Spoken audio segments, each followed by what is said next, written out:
एक घने जंगल के बीच से बहने वाली एक नदी के किनारे हरी भरी घास और नीले आकाश तले एक विशाल जामुन का पेड़ खड़ा था। उस पेड़ की शाखाएं इतनी मजबूत और फैली हुई थीं कि उन पर एक फुर्तीला और चंचल बंदर अपना आरामदायक घर बनाकर रहता था। पेड़ पर लगे मीठे मीठे रसीले जामुन बंदर की पसंदीदा खुराक थे और वो हर सुबह सूरज की पहली किरण के साथ उठकर जामुन तोड़ता और खुशी खुशी खाता था। एक दिन की बात है, जब दोपहर की तेज धूप में नदी का पानी चमक रहा था, एक बड़ा मगरमच्छ भूख और थकान से लड़ते हुए उसी पेड़ के नीचे आकर रुका। उसकी आंखों में निराशा और पेट में भूख की टीस थी। पेड़ पर बैठे बंदर ने उसे देखा और सोचा कि शायद ये जीव भी मेरी तरह भूखा होगा। बंदर ने दयालुता दिखाते हुए कुछ ताजे और मीठे जामुन तोड़े और उन्हें नीचे मगरमच्छ की ओर फेंक दिया। मगरमच्छ ने जामुन खाए और उनकी मिठास से वो बहुत प्रभावित हुआ और उसने बंदर को धन्यवाद दिया। इसी तरह दोनों के बीच मित्रता की नींव पड़ गई। अब मगरमच्छ रोज उस पेड़ के नीचे आता था और बंदर उसके लिए मीठे जामुन तोड़ कर देता था। दोनों साथ बैठकर जामुन खाते, घंटों बातें करते और एक दूसरे की कहानियां सुनते। धीरे धीरे उनकी मित्रता गहरी होती गई और वे सच्चे दोस्त बन गए। एक दिन बंदर ने सोचा कि उसे अपने मित्र की पत्नी का भी ख्याल रखना चाहिए। उसने मगरमच्छ को अतिरिक्त जामुन दिए और कहा, ये जामुन अपनी भाभी के लिए ले जाओ ताकि वे भी इनका स्वाद ले सके। मगरमच्छ खुशी खुशी जामुन लेकर अपने घर गया और अपनी पत्नी को वे जामुन खिलाए। जामुन खाते ही उसकी पत्नी की आंखों में एक अजीब चमक आई। उसने सोचा, अगर ये जामुन इतने मीठे और स्वादिष्ट हैं, तो जो बंदर रोज इन्हें खाता है उसका दिल भी बेहद मीठा होगा। मगरमच्छ की पत्नी के मन में लालच जाग उठा। उसने अपने पति से कहा, मुझे उस बंदर का दिल चाहिए। अगर तुम मुझसे सचमुच प्यार करते हो तो उसका दिल ला कर दो।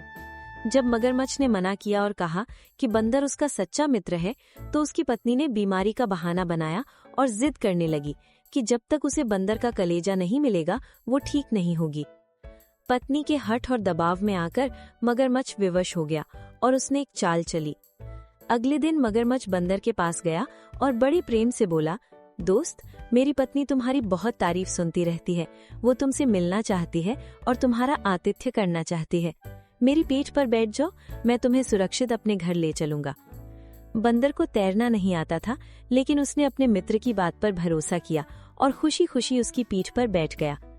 मगरमच्छ धीरे धीरे नदी के बीचों बीच की ओर तैरने लगा। जब वे गहरे पानी में पहुंचे, जहां चारों ओर सिर्फ पानी ही पानी था और किनारा दूर दिख रहा था, तब मगरमच्छ ने सोचा कि अब बंदर भाग नहीं सकता। उसने अपराध बोध और शर्मिंदगी से भरे स्वर में कहा, मित्र, मुझे तुमसे सच बताना होगा। मेरी पत्नी ने तुम्हारा दिल खाने की जिद की है और मैं तुम्हें उसे देने के लिए ले जा रहा हूँ। ये सुनकर बंदर के मन में तो तूफान उठ गया, लेकिन उसने अपना धैर्य और संयम नहीं खोया। वो जानता था कि घबराहट और क्रोध से काम नहीं चलेगा, उसे बुद्धिमानी से काम लेना होगा। उसने तुरंत एक योजना बनाई और तपाक से बोला, अरे दोस्त, ये बात तुमने मुझे पहले क्यों नहीं बताई? मैंने तो अपना दिल जामुन के पेड़ की खोखल में संभाल कर रखा है। तुम मुझे वापस किनारे ले चलो, मैं अपना दिल लाकर अपनी भाभी को उपहार में दे दूंगा और उन्हें प्रसन्न कर दूंगा। मूर्ख मगरमच्छ इस चतुराई भरी बात में आ गया। उसे लगा कि बंदर सच कह रहा है, क्योंकि उसे ये पता ही नहीं था कि कोई भी जीव बिना दिल के जीवित नहीं रह सकता। वो तुरंत बंदर को वापस नदी के किनारे लेकर आया। जैसे ही बंदर किनारे के पास पहुंचा, उसने एक लंबी और तेज छलांग लगाई और अपने जामुन के पेड़ की सबसे ऊंची शाखा पर जा बैठा। अब बंदर सुरक्षित था। उसने क्रोध और निराशा से भरकर मगरमच्छ की ओर देखा और जोर से बोला, अरे मूर्ख, क्या कभी कोई जीव बिना दिल के जीवित रह सकता है? तुमने मेरे विश्वास और मित्रता को तोड़ा है। आज से हमारी मित्रता समाप्त। तुम अपने घर जाओ और आगे कभी मुझसे मिलने मत आना।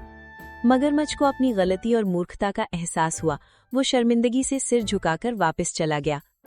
इस कहानी से हमें ये महत्वपूर्ण शिक्षा मिलती है कि संकट के क्षणों में धैर्य, संयम और बुद्धिमत्ता से काम लेना चाहिए। जब बंदर खतरे में था, तब उसने घबराने की बजाय अपनी बुद्धि का उपयोग किया और अपनी जान बचाई। साथ ही ये भी सिखाया जाता है कि सच्ची मित्रता में विश्वासघात की कोई जगह नहीं होती और जो इसे तोड़ते हैं वे अंत में पछताते हैं। उम्मीद करते हैं कि आपको यह वीडियो जरूर पसंद आई होगी। अगर आप ऐसे ही और ज्ञानवर्धक और रोमांचक कहानियाँ देखना चाहते हैं, तो हमारे चैनल को सब्सक्राइब करें और हमारी वीडियोस को लाइक और शेयर करें। धन्यवाद।